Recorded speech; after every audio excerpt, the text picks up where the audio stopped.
Hello and welcome back to the IBS Freedom Podcast. I am joined once again by my oh-so-lovely co-host, Amy Hollenkamp, RD. Hello. It is me. It is. It's not a counterfeit. It's not a fake. I didn't get an impersonator. Oh my God, can you imagine if we did an episode and we paid actors or actresses to come and sit in our place and pretend to do a podcast episode? That would be the most epic April Fool's joke on our people ever. Well, we'll see. We don't have the budget for that quite yet to pay legit actors, but maybe in future seasons of the IBS Freedom Podcast, people. Well, it's funny. I'm trying to think. Probably the best imitator would be a sibling. You know, I don't have siblings though. So I know, then what do we do? Some people think I'm look and sound just like my older sister. My younger sister is a bit different.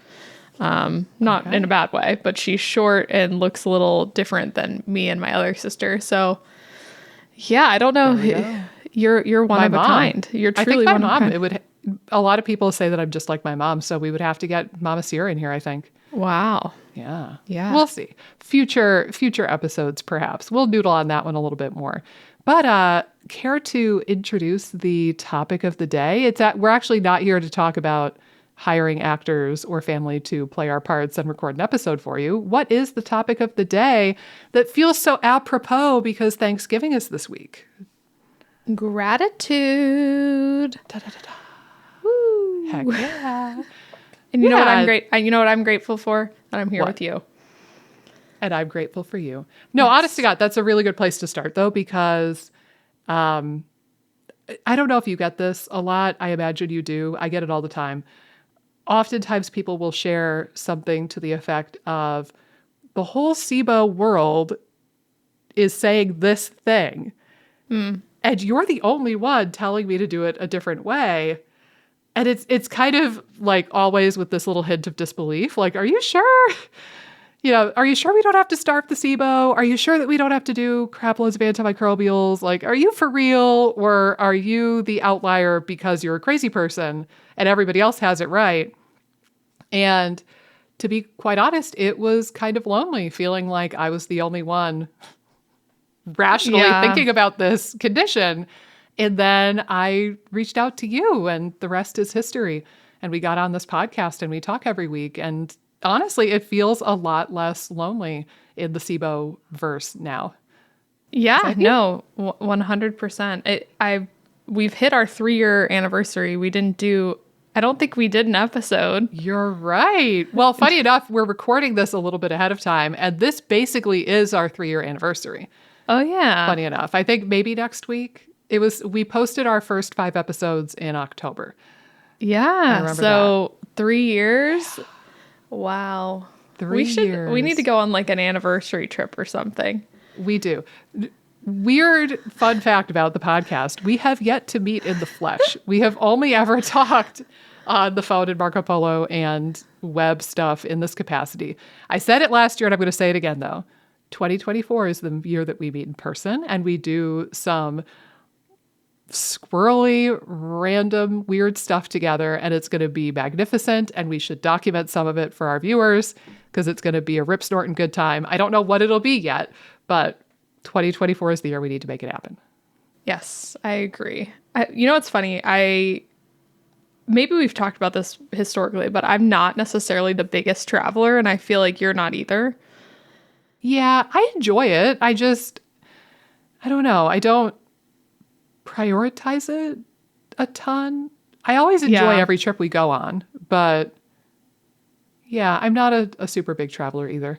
I think it's funny you say that. I feel, from my standpoint, I will enjoy a trip once I get there, but the packing to me is such a bear. To me, the packing like ruins traveling. Yeah. I don't know what it is. Again, it's just such a high cost to me that the travel is less fun. Well, once I get there, it's fun, but the whole experience is taken down leading by the up packing. to it. If I just had someone that could pack for me, I would probably enjoy traveling a lot more. There you go. And packing for a baby too is hard.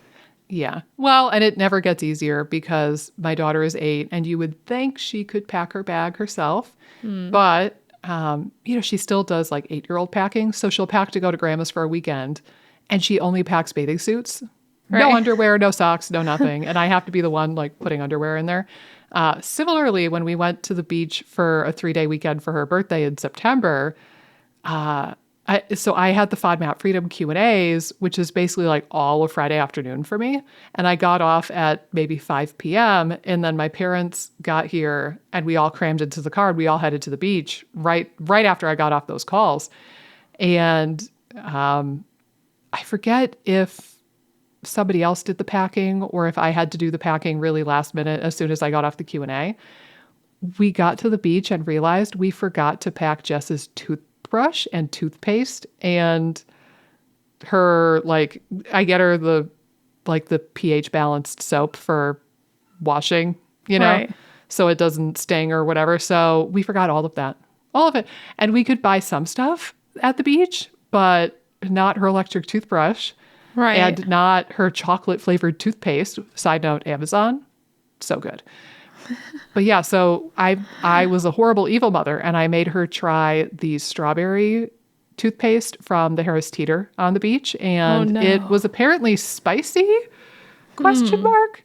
I don't know how strawberry flavored toothpaste could possibly be spicy, but she used it once and vowed never again. And then the next night I got her watermelon flavor toothpaste.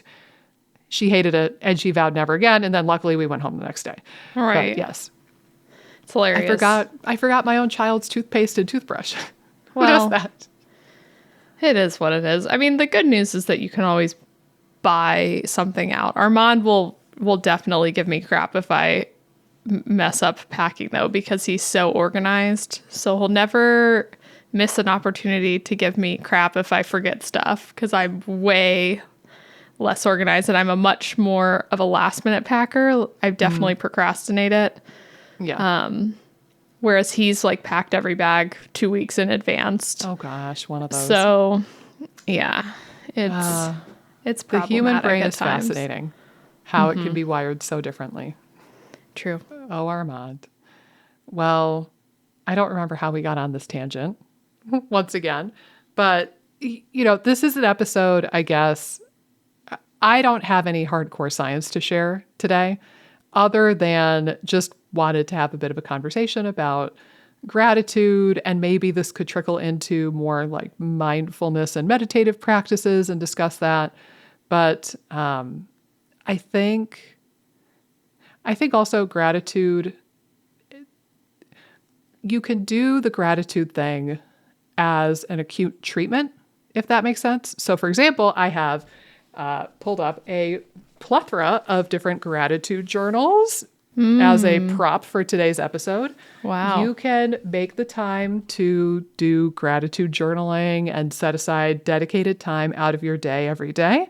And I think that that's wonderful.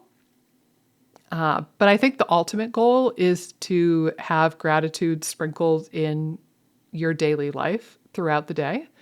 And I think the same thing goes for mindfulness, right? Like meditation and mindfulness start as things that you do as an acute treatment-y kind of thing. Like you sit down to meditate, but the ultimate goal is for you to have more mindfulness and more stillness in your day-to-day life.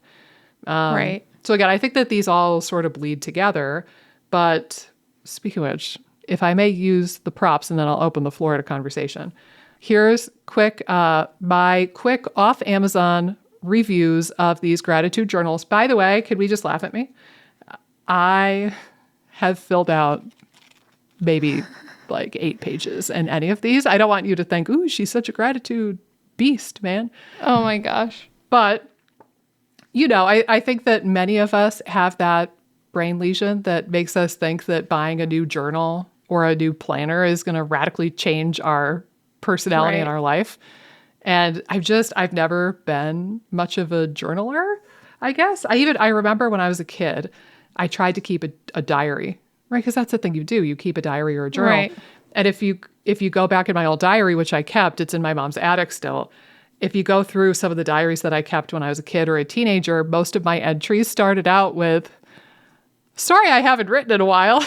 Right. And if you looked at the date, it had been at least 6 months, if not 2 years since my last entry. But I always apologized to the diary initially. Sorry, it's been a while, diary. Like anybody cares. So anyway, I don't know. I oscillate back and forth with my interest in this. But here's the quick 10-second review of each of these in case anybody's thinking, oh boy, I want a gratitude journal. That's something totally up my alley. So first, and I think I got a lot of these on Amazon. I'm not, maybe not the big one. I'll show you that in a minute. The first one is the 1 Minute Gratitude Journal by Brenda Nathan. This one is the simplest format. All it says, it's the date, and then it says, today I'm grateful for. And that's it. Every entry is the same. But what I do appreciate about this is that's super easy to do. Right. It really is the 1 Minute Gratitude Journal. It lives up to its name, but also she does have some nice quotes peppered in throughout the book. So, you got a couple of those peppered in throughout. So that's nice. I'm not going to give it a star rating because that seems unkind. I think for what it is, it's lovely. Here's another one I got on Amazon. Start with Gratitude, 5-minute daily gratitude journal. Oh. Wow. This one's okay. It's also pretty simple on the day-to-day. There's a little prompt. I'm thankful for moments from today I would like to have again tomorrow, or funny moments from today, nice things I heard today. So they kind of mix it up a little bit more every day. Every day you get the same I am grateful for prompt, but then the other ones change from day to day. But what I do appreciate, again, if I was more of a journaler, is every so often they have a 30-day reflection that spans 2 pages. And that's kind of nice. It's my thoughts, what I learned, my favorite moments, goals and intentions, things to improve, affirmations, looking forward to. So that's even a little upgraded. I won't bore you to death. Hold on. I've just got another moment here. This one, I don't remember what the name of it is because it's too fancy. It just says Gratitude, a day and night reflection journal, but I don't see the name of it otherwise or an author name. This one's fancy. First of all, they give you one of these fancy bookmarky things that's built in. It's classy when. Right. And it's got the fake leather binding. But look, it's got like cosmic looking stuff with the moon. Whoa. In there. So it's, and it's got these emblems. So this one's pretty fancy. Honestly, it's a little bit too fancy for me. Wow. And that's why I didn't use it much, but it's very pretty. And then last but not least, I've got this giant one, which again, I've only used a few pages of because I haven't been diligent about it. But this one is the Self-Love Journal from Switch. This one was not an Amazon find. But this one actually is pretty beefy and nice because they walk you through a journey more so versus the other ones, which are kind of just prompting you for gratitude and not much else to it. So the Switch one is pretty nice. It's leading you through more of a journey, it seems like, but yeah.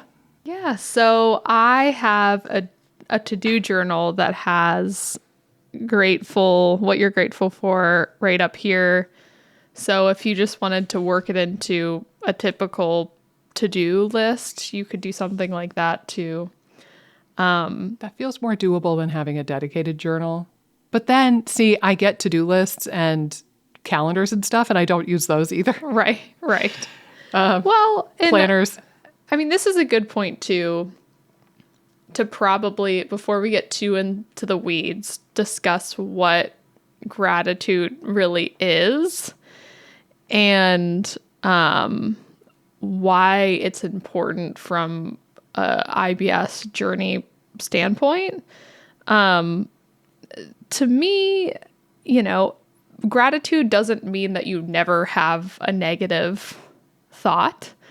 But in terms of the clients that we work with, and sometimes it's hard because they've had traumas and they've had a difficult time with IBS symptoms, and no one's negating that. But there are clients too that generally have a more positive attitude, and then there's some that kind of have maybe a little bit more of a negative attitude.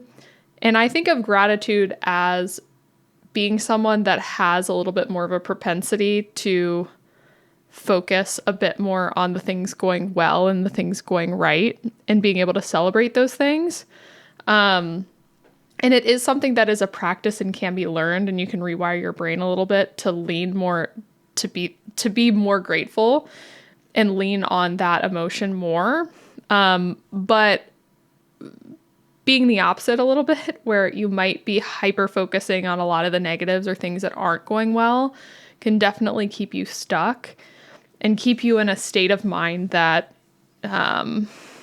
isn't going to be conducive for moving forward healing wise. And like I said, I'm not saying you never have negative emotions, because I think there is a thing of toxic positivity. If someone's like, I have to be positive at all times in every situation, because there's some days that are going to suck. But you still have to be able to acknowledge that not everything is going wrong. There's lots of things in your life that probably are going well. Like, you should be able to find one thing, at least. So, that's sort of how I would think about it in the context of IBS is, how are you able to leverage positivity and gratitude in your journey? Or are you struggling with that? And if you're someone that struggles with that, it might make sense to do a gratitude journal or to do a practice daily where you're doing things that are going to change the brain and, change how your mindset is going into this journey. And again, it might not be easy, but you definitely can change your mindset. So just kind of assessing where you're at this point in time, I think will help in the context of this episode. Yeah. Yeah. Maybe almost give yourself a grade of sorts. So, for example, I have known people, without getting into the toxic positivity too much category, I know I could think of 2 people in my life right now, 10 out of 10, positive gratitude mindset. And actually, I have a funny little thing about one of them. So one of these people that come to mind that I would give 10 out of 10 for this, one of them was a teammate of mine in college. So admittedly, most of us, myself included, grumbled and griped about having to wake up at 4:55 a.m. every day and be at the boathouse ready to exercise at 5:30. And like, our coach could be really tough on us, and it was really like difficult practices, and it was a lot. But I think especially nobody really cared for the idea of waking up at 4:55 a.m. and getting there by 5:30, and it was pitch dark, and oftentimes it was very cold because we were in Buffalo. And every morning, without fail, my freshman year when I was in her boat, my friend Jill, we would do some horrible hard practice, and we would be all out of breath, winded, huffing and puffing and guzzling our water. And all of us would literally like collapse in the boat. Like, oh my God, I'm so tired. And without fail, every morning, Jill would chime in and say, guys, we're so blessed. But she genuinely meant it. And she would always point out the sunrise to us. Every morning, guys, look at the beautiful sunrise. And all of us, it was kind of a running gag at some point with her, but every morning, all of us would be like, oh, Jill, enough is enough. Right. But really, she was just exemplifying this. She was taking a moment to look at the beautiful sunrise that she got to witness every day from the water. Right. She was remarking on, hey, like, I know we're complaining about waking up early and working out, and it's difficult and it's cold, but also we're really freaking blessed that we have the opportunity to many of us had an athletic scholarship to be there. Like, rowing was paying for our college in some way. And she just reminded us of that. And it was kind of funny at the time. Again, we turned into more of a bit than anything else. But now looking back as an adult, I'm like, no, she was right. And she was such a positive influence. Because you know what? She got me to pause and look at the sunrise every morning. And I don't think I would have otherwise in that circumstance. So, Right. Yeah, I think there are people like that you could try to gravitate toward a bit more. But for some people, if you're giving yourself a 1 or a 2 out of 10 on this grading scale that I just made up, maybe Right. the first step is to just be a bit more neutral. Yeah, but my other grandma is total opposite. Total positive energy. I mean, there was she lived through the Great Depression, where her family lost a lot of their money. She had to switch schools in college because they didn't have enough money to send her to her first college. So then she went to University of Dayton. My grandfather died fairly young at like 58.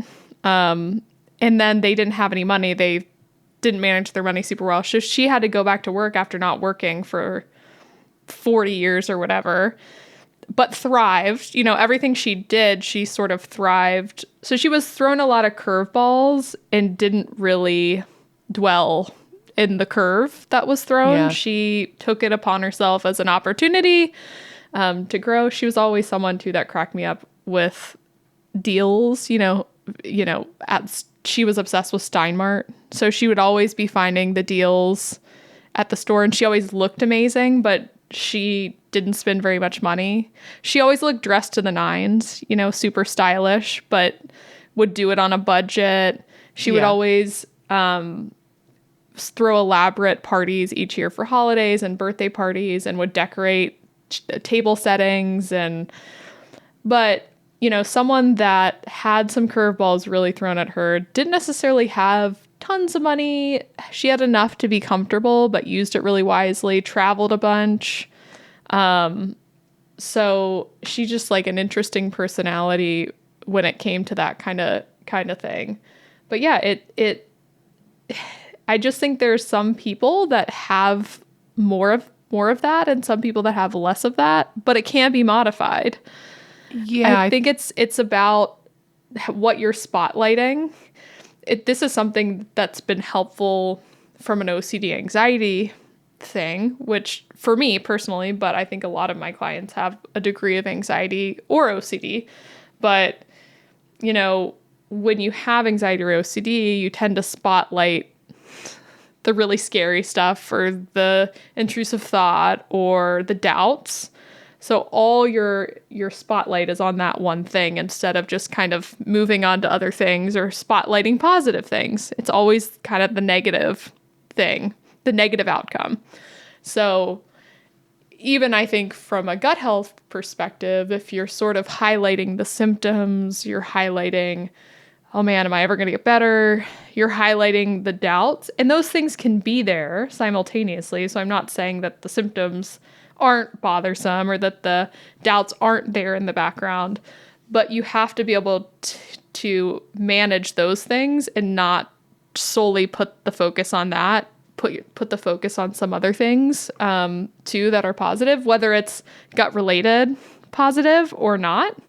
So like maybe you have these gut symptoms, but you have a great family, or you have a job you really love, or a dog that you like, or some routines that are really great and pleasurable for you. So there's so many different things, even just having a meal. I mean, there's some people that don't get food, being more grateful for the food that you've been provided. So, I mean, there's so many things that you can be grateful for. And I do remember listening to the lady that designed Ziva meditation.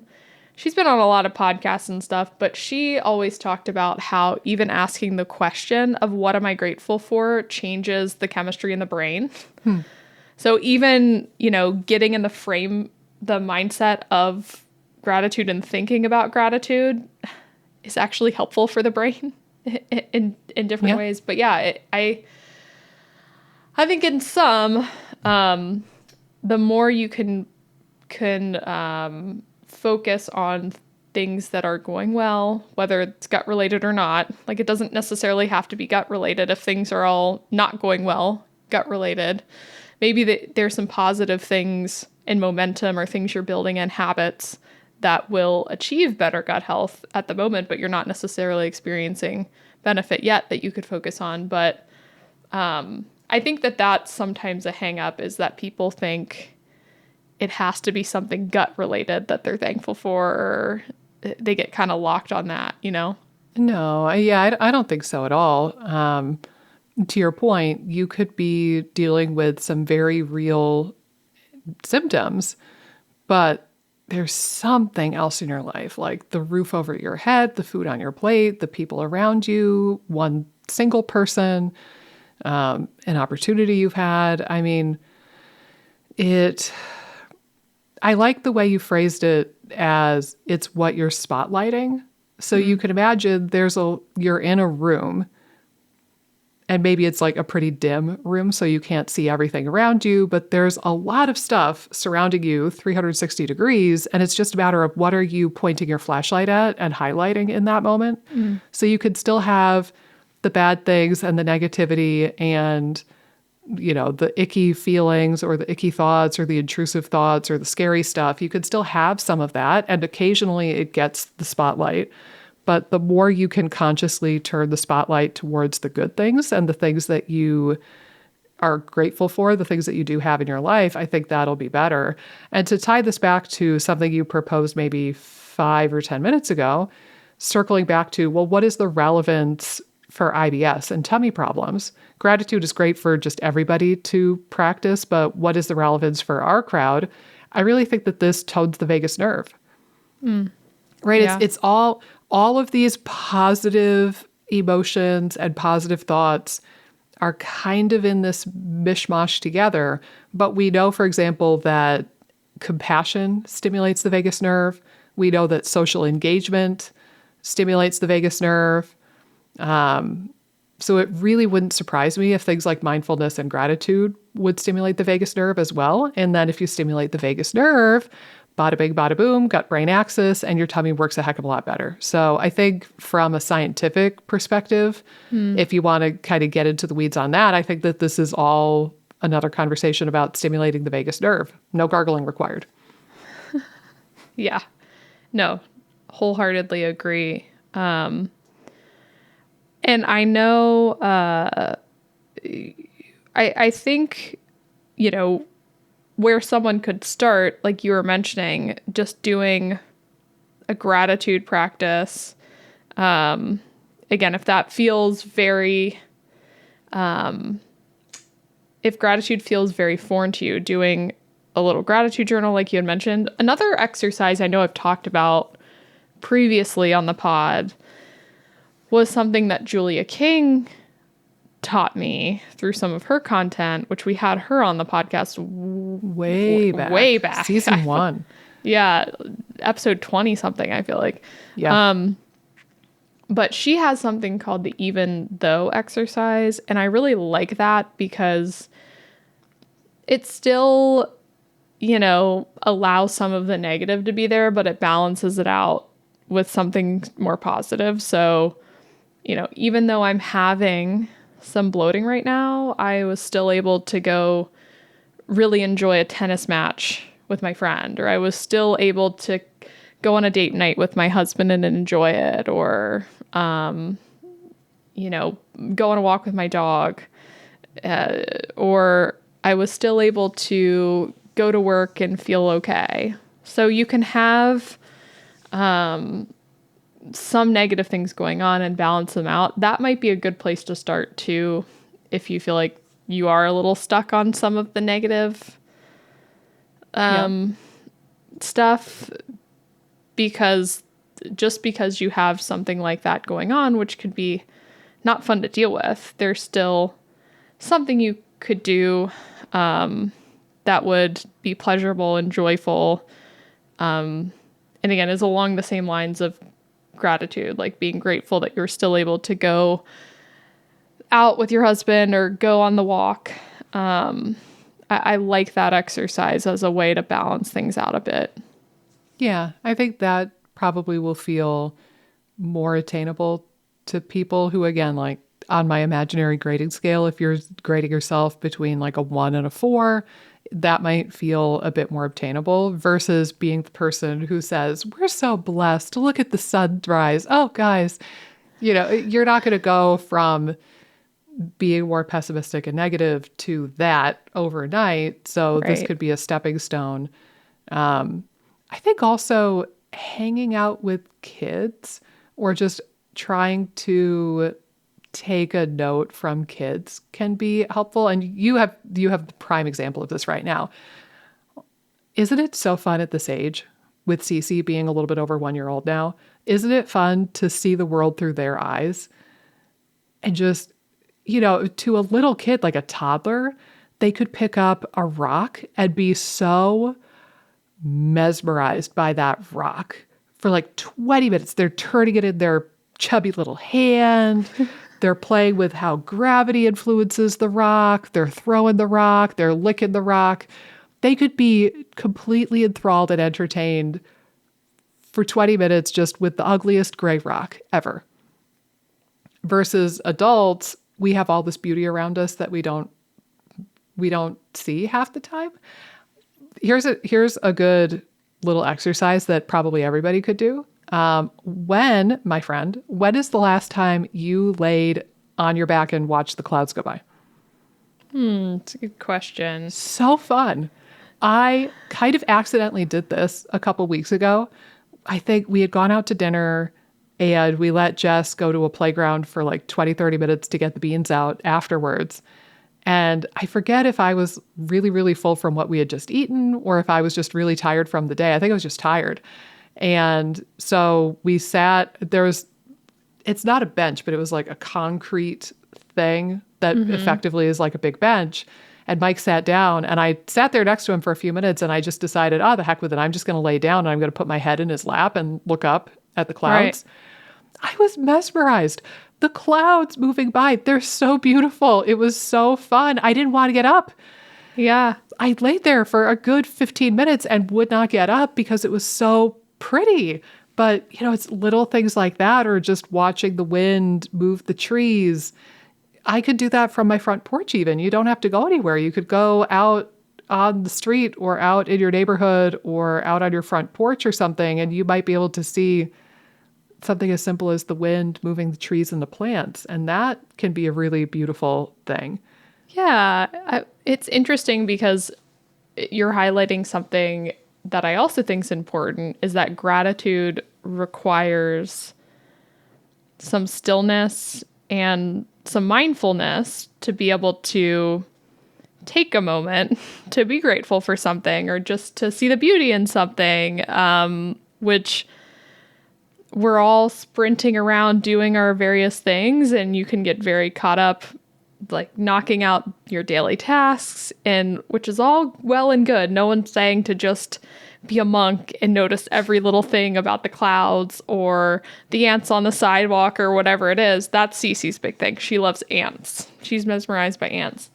But it does take a bit of slowing down and being still and being able to acknowledge and access some of these emotions of gratitude, which is something else to think about too.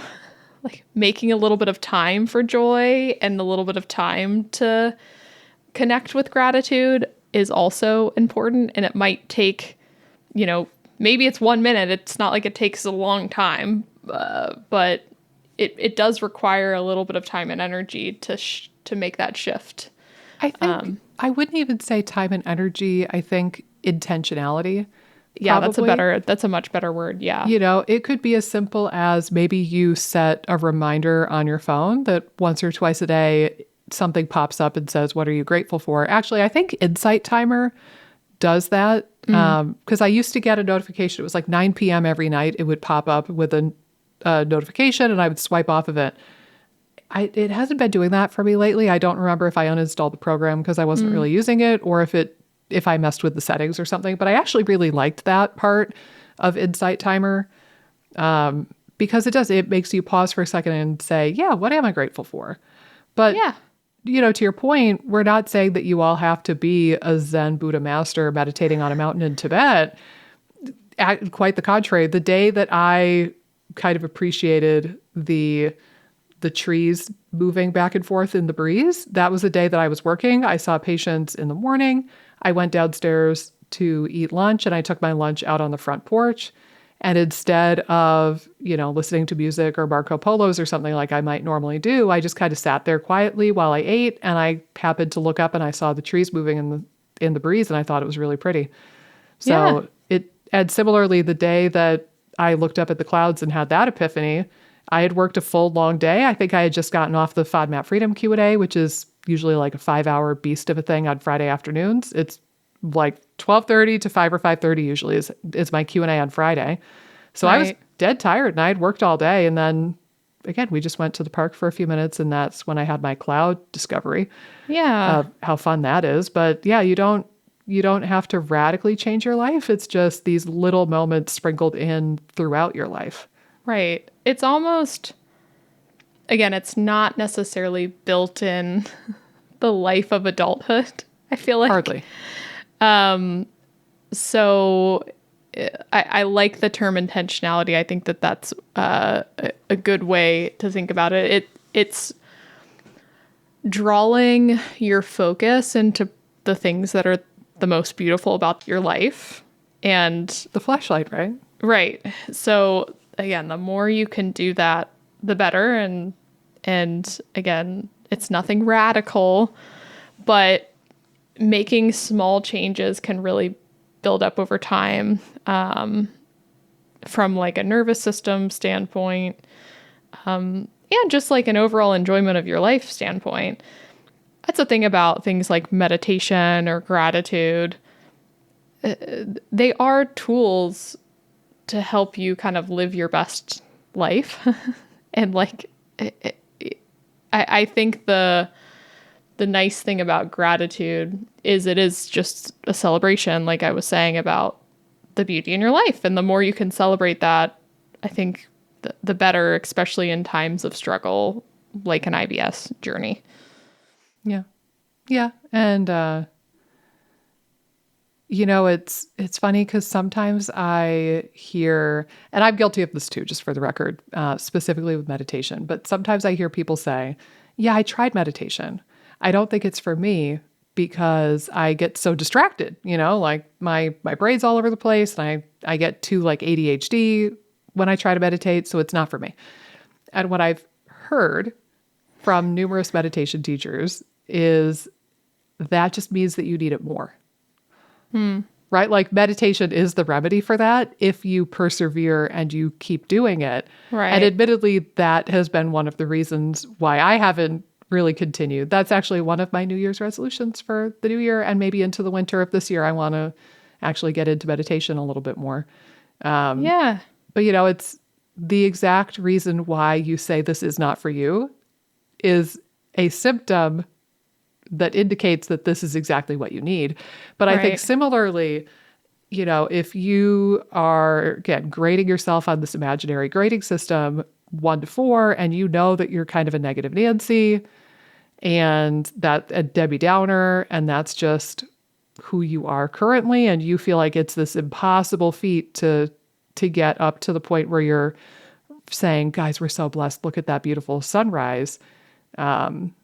That probably means you need it more, and you just have to continually flex the muscle, fail, flex the muscle again, fail a little bit less, flex the muscle more, maybe fail only a little bit this time. And eventually, if you keep doing that, you will succeed. And I pulled something up. So there's a guy on the internet.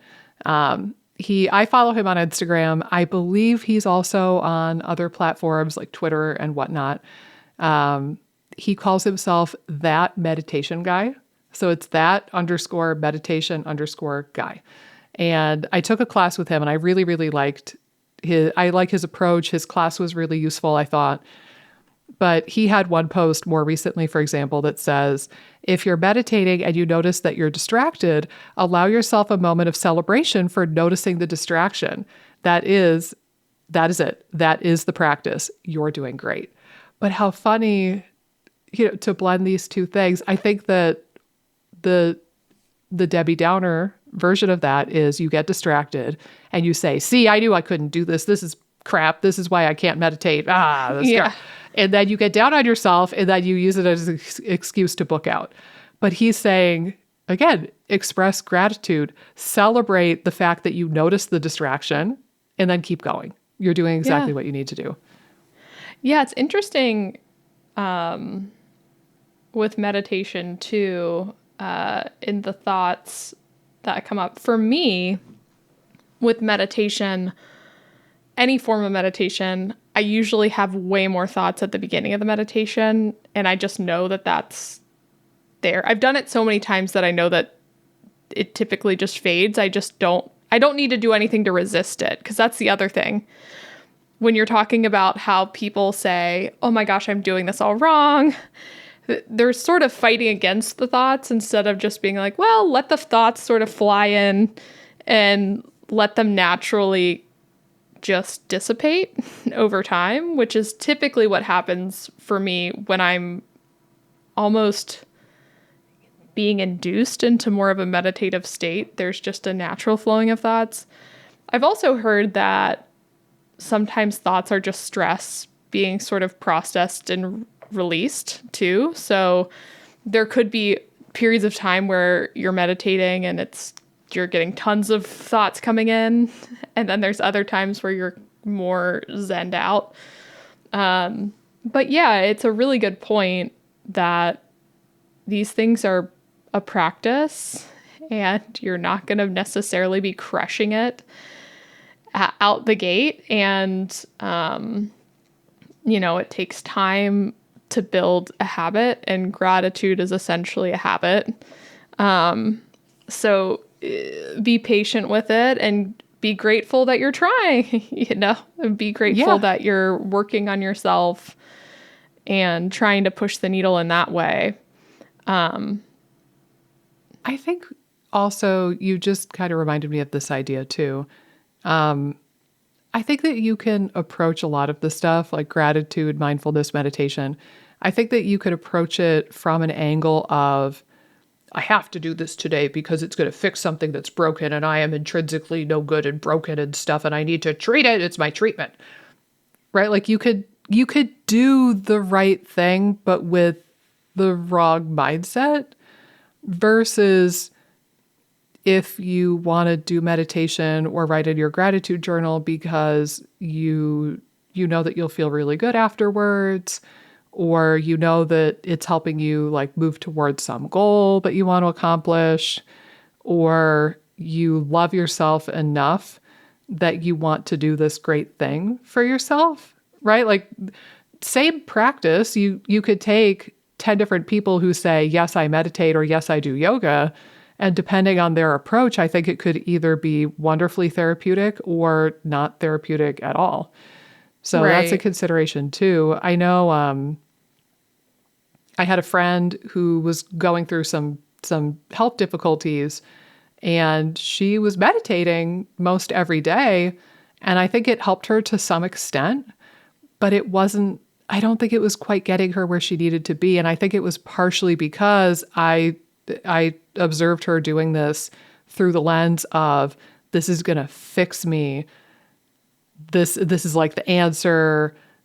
This is going to, release me from the suffering that I've been dealing with. And I don't know if the approach was quite correct, but she was a good example where I don't think she had a lot of gratitude in her day. Yes, she had a health struggle and symptoms that were unwanted, but she had a great family and a supportive spouse and a wonderful child and lived in a beautiful location, and like her husband had a good paying job that gave him flexible hours. Like there was a lot that she could be grateful for, but I don't know how much she got to practice that on a day-to-day. It's hard to say. Even if you talk to somebody all the time, it's hard to get really inside their head. But I just noticed that approach with the meditation with her specifically. Yeah, it's really interesting. It's almost as though if you come at meditation or gratitude from a mindset of trying to avoid a negative emotion or negative feeling or negative symptoms, like if it's all just about, I want my gut to be better. Like I don't want, I'm trying to avoid these gut symptoms. If that's the only reason that you're meditating, versus probably in reality, it's really helpful to think about, maybe long-term goals or feeling good, like focusing on that.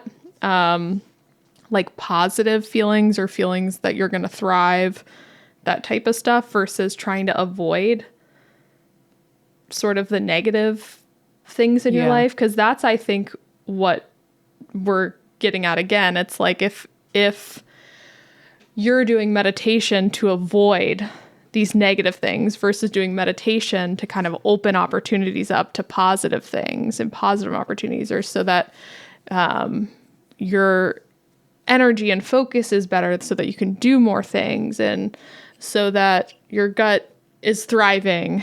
But you're coming at it from a place of nourishing versus a place of just avoiding these negative things. There's a frantic urge and energy to just avoid these negative things. That's, I think, where you can get into a little bit of trouble, when it's all just about avoidance versus connecting to pleasure and connecting to positive things. So yeah, it's hard. It's not easy, you know? Yeah. Well, and we all probably could be more again, unless you're a Buddhist monk listening to me right now from the top of a mountain in Tibet. If you're down here with the rest of us normal saps on the ground level, probably all of us could infuse this into our life a little bit more than we currently are. Right. Again, it's just how you make that work for you. And again, I think that part of it can be the acute practice of it, and part of it needs to be sprinkled in your life, and just slowing down and, again, kind of approaching the world like a toddler would and appreciating these little things. Yeah. I like the toddler analogy a lot. Yeah.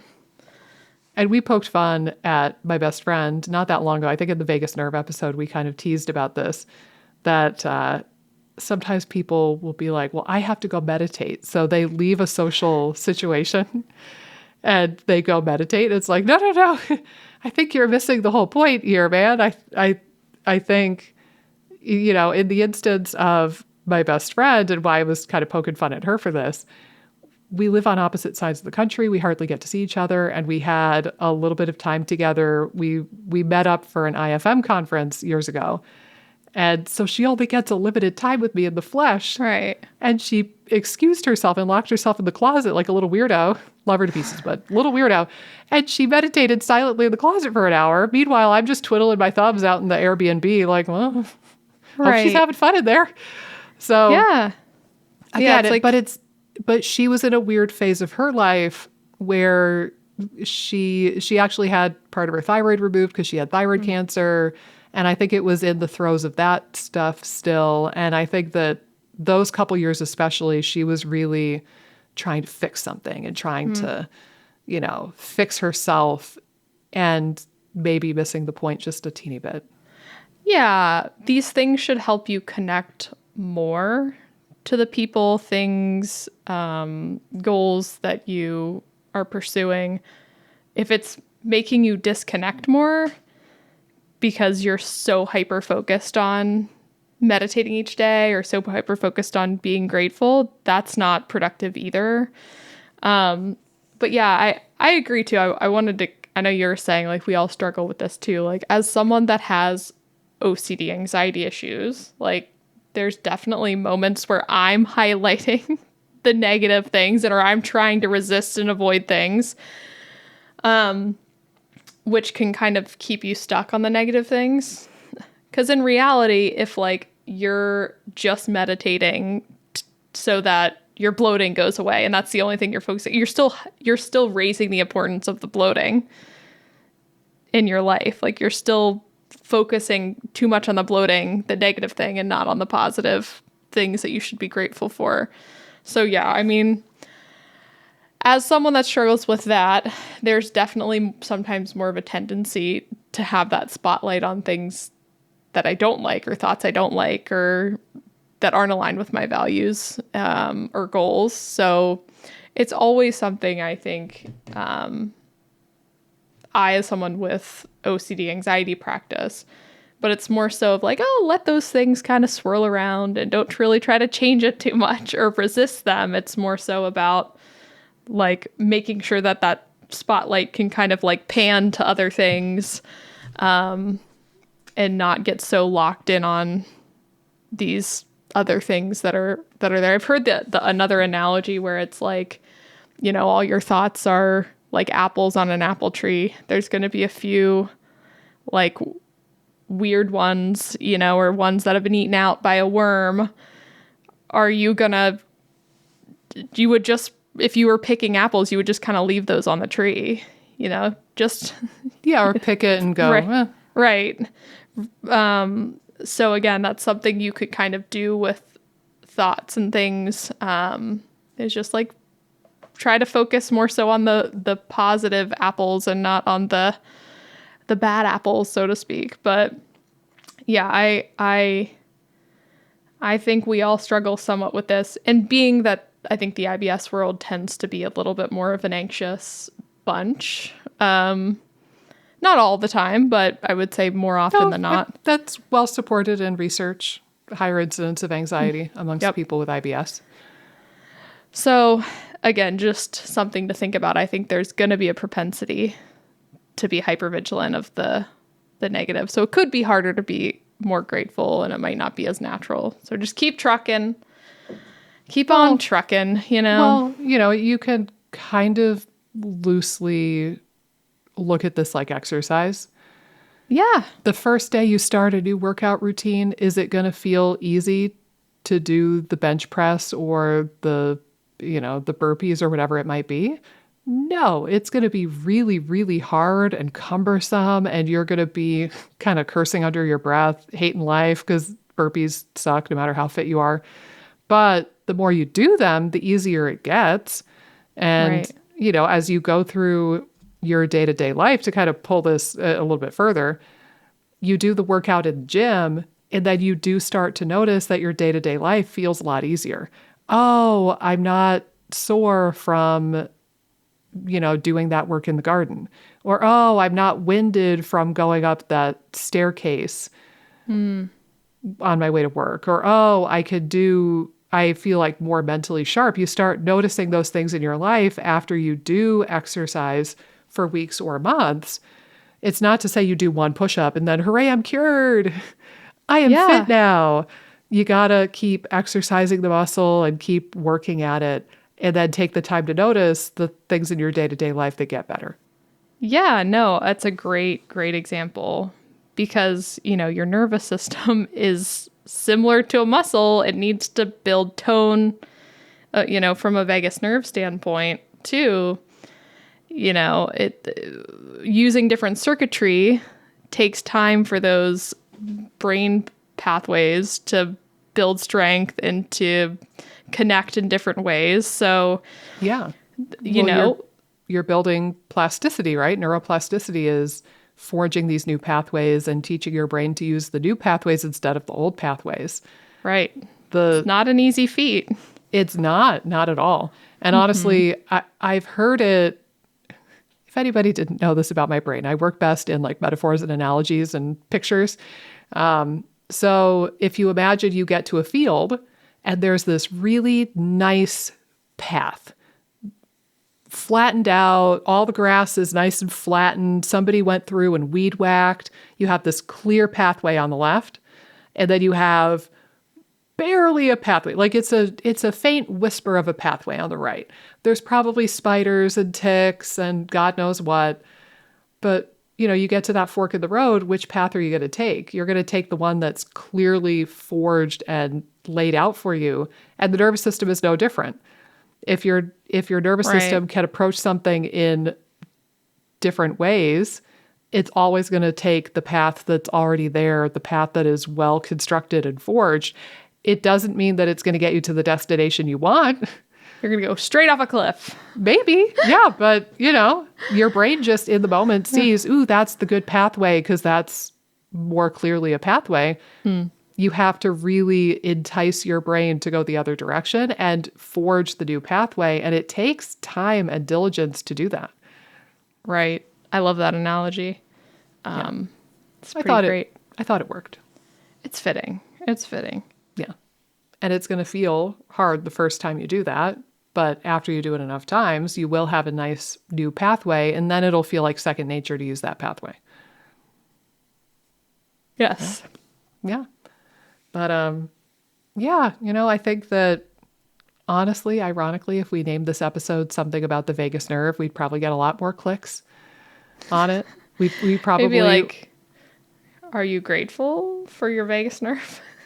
Yeah, no, I don't even know. I think that we're just going to leave it. I don't think we can do that. Yeah, we'll just leave the title, but I'm just saying it. I'm calling it right now that if we named it something about the vagus nerve, I think that we would get a lot of clicks, but naming it something about gratitude, I don't know if this will be one of our more popular episodes, but I really hope that people take us up on this and start plucking away. I think, at the bare minimum, gratitude's not going to hurt you, and it's free, right? So here everybody is running out and buying Biocidin and Atrantil and all these fancy schmancy supplements, but the free stuff that would hardly take any time. Again, literally on Amazon right now, you could be the proud new owner of the 1 minute gratitude journal, people. 1 minute. You have no excuse. Maybe forego some of the supplements and potions in favor of something a little bit more simple and cheap and impactful.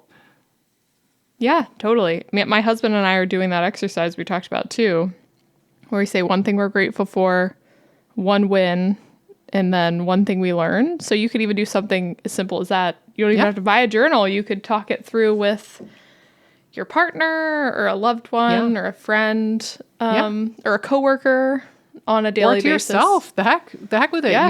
You could say it out loud to yourself, walking around the house, or you could even record an audio or video of you on your phone, and then it feels like you're talking to somebody even though you're not. You could do it solo. I think here's maybe one more exercise that I'll share. And I was trying to pull up a few minutes ago, I was trying to pull up the slides where I talked about this in FODMAP Freedom, but I think I'd rather just talk about it verbally. So there was this study, and again, I'm going to maybe not parrot the study properly. I think it was the one where they modified the step count on the people's Apple Watch. Did I tell you about that study? The Apple Watch? I think you were telling me about this step before. Count. Mm-hmm. So long story short, they had people wear an Apple Watch and get a baseline measurement of their steps.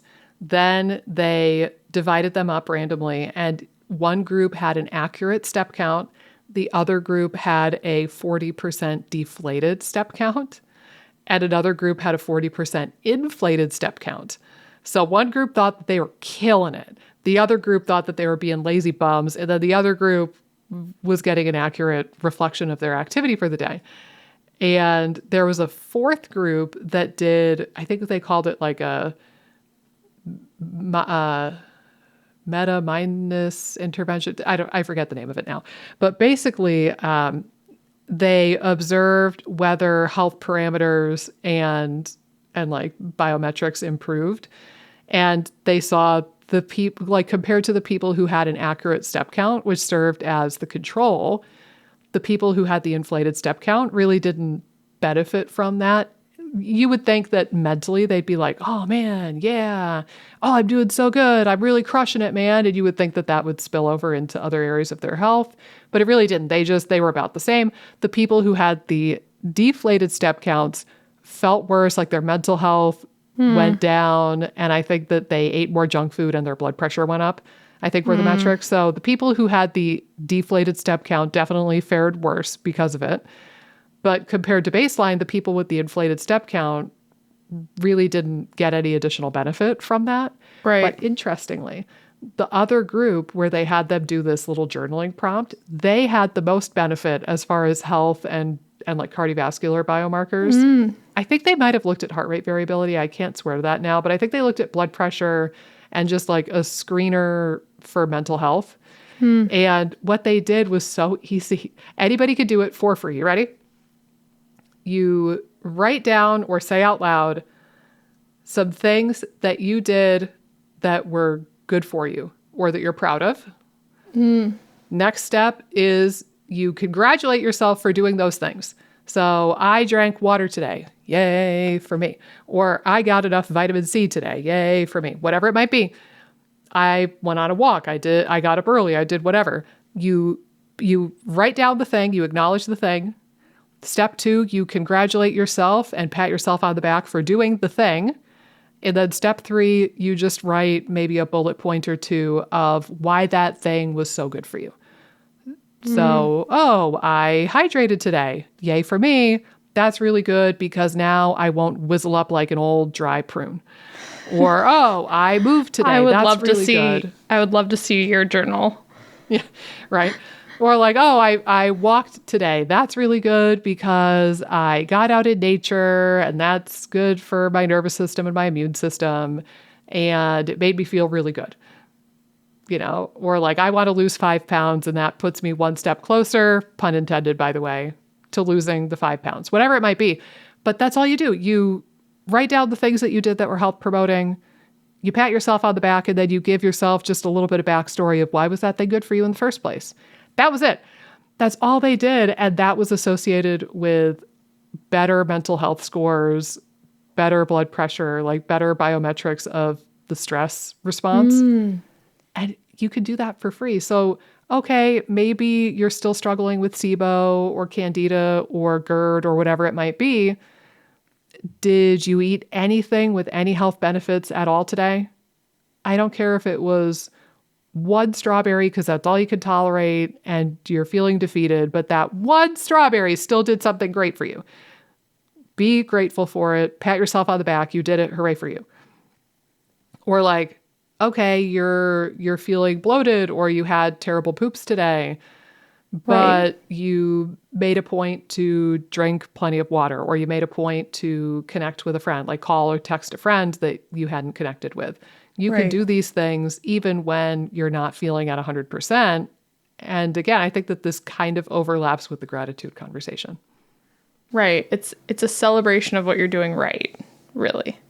Instead of hyper focusing on maybe anything your shortcoming, that you feel like your shortcomings are, which I think inherently is a much more positive way to move through a healing journey, is to focus on what you're doing right. That doesn't mean that you can't add stuff in or work on habits, but definitely celebrating the things you are doing is super key.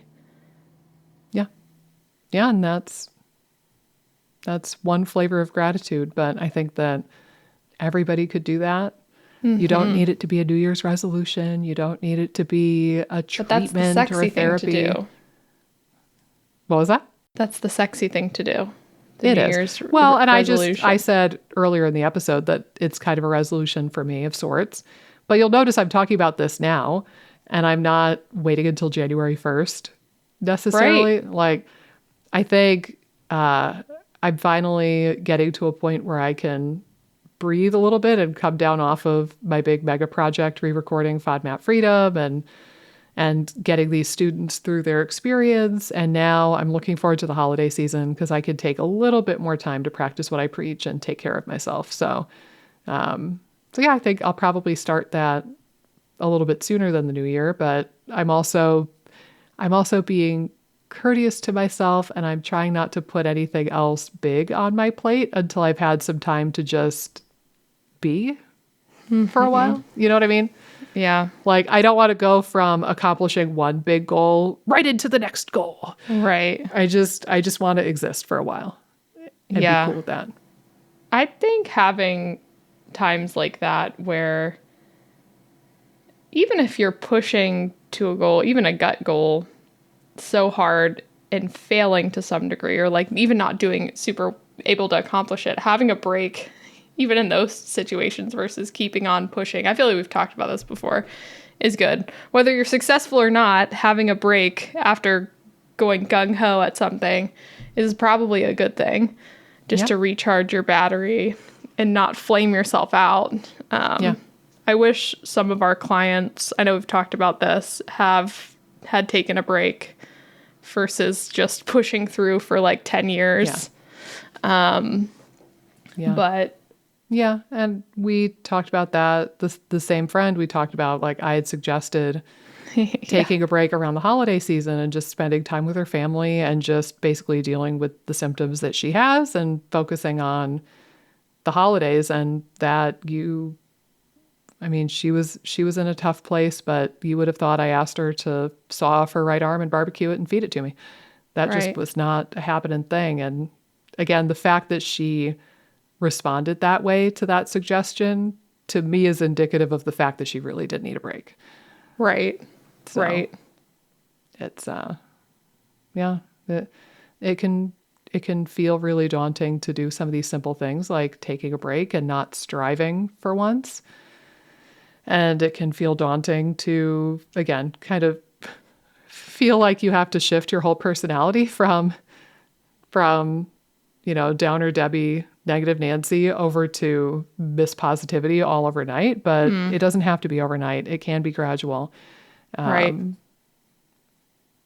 I think that making more gradual change is usually better for you and it sticks better. True. Yeah. True. Are we All right, my dear? Well, I think that's about a wrap. chef's Let's kiss? end Give it a chef's kiss. That's right. Mwah. Mwah. Let us end. I have 3 things on the agenda briefly that we need to do. Okay. Okay. First of all, for me, guys, it's been a few episodes since I asked you to write us a nice review. So if you are on, Apple Podcasts or otherwise, if you could go give us a 5-star review and say something nice about our podcast, that would be wonderful. As a side note, this is our 150th episode. Whoa. That feels milestoney. I guess the next big milestone is 200, but I just wanted to acknowledge that this is 150 episodes with Amy and Nikki. And I'm so grateful that this gal in front of me said yes when I reached out to her 3+ years ago and asked her if she wanted to be my pod person. So thank you, Amy. Let's also do something we haven't done in a little while, which is remind the good people where they can find us. So you can find me on YouTube or Instagram as the Gut Microbiome Queen. So on Instagram, it's gut.microbiome.queen. On YouTube, it's literally just Dr. Daneza Gut Microbiome Queen. And Amy can be found at Amy_Hollenkamp_RD on Instagram is usually where you'll find me. I haven't been very active on there, but I will be. Oh, please. I will be I haven't been becoming. on Instagram in months. Well, you're active on your YouTube though. You're True. consistent with your YouTube. Instagram's more of my primary social platform, and I've been dropping the ball a little bit. But yeah, I need to get back into it, and so that's on the agenda. So definitely follow if I'm not super out there when you join. I will. You will be soon. Be soon. Yeah, you There mark you my go. words, people. Well, and keep in mind, we are both very diligent about recording episodes for this podcast. That's so true. You got a point for that as well. That's true. Thank you. Thank you. Yes. So cut yourself some slack. But also, I would like to wrap up this episode by I will start and then I ask for you to reciprocate. Let's do our very finest chicken imitation to torture my husband who edits the audio of this podcast. Oh God, I'll go I first. don't want to do this.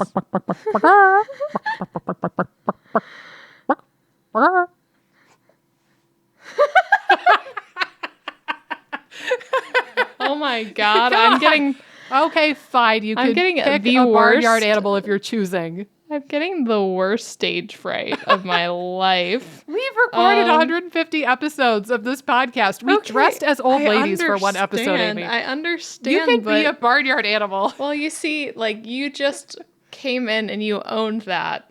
Now I feel like I have to go after that. I wish I could have gone first. Shoot. But then I I thought I'd lead the way, But I also would have still been somewhat nervous then. I don't know. Now it's just I just can't. Okay, well, I reserve the right to spring this on you in any episode in the future and request that you imitate a barnyard animal of your choosing. How about that? It'll be of your choosing. Okay. I will do that. Okay. I will spring it on you in a future episode. You won't know when. You don't know where. but just not with a guest. It'd be like mid-guest. Yes. Excuse me, miss. Can you please? Oh, when we interview the paleo mom, Sarah Ballantyne, should I Yeah. ask her to cluck like a chicken too? Oh God, no! She don't. seems weird. She might do it. Yeah, she might. Wouldn't that be a hoot? Oh my gosh. Well, all right, guys. You got one barnyard animal imitation. Poor Amy. The cortisol and the adrenaline is going to dissipate. know. She's going to have to wind down after that trauma. But thank you for tuning in. Like I said, go send us a review, follow us on social media, follow me on YouTube, and we will see you back here for the next episode of the IBS Freedom Podcast. Take care.